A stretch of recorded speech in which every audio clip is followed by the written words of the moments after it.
Košická policajná škola spolupracuje s viacerými zahraničnými školami. Táto spolupráca v sebe zahŕňa aj výmenu študentov.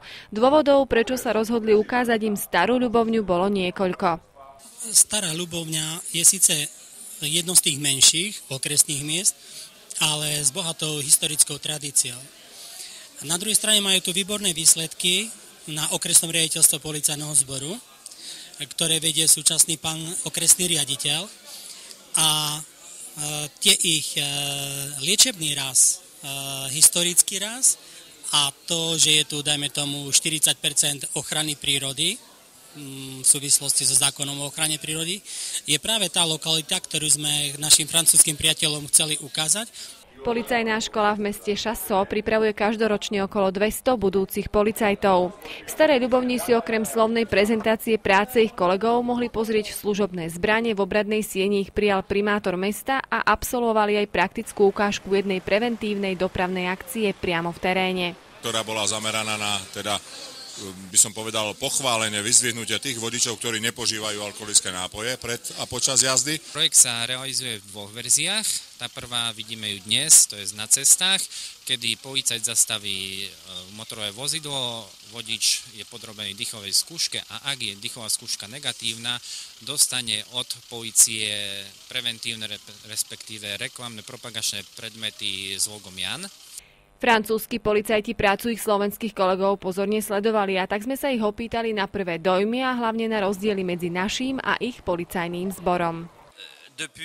V našej práci sú nielen rozdiely, ale máme aj veľa spoločného, napríklad podobnú organizačnú štruktúru.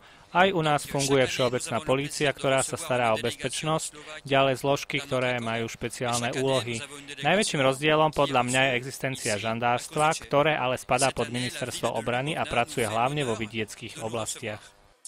Máme veľa rovnakých spôsobov, ako napríklad ochotu potláčať kriminalitu a pestovať u ľudí rešpekt voči zákonu.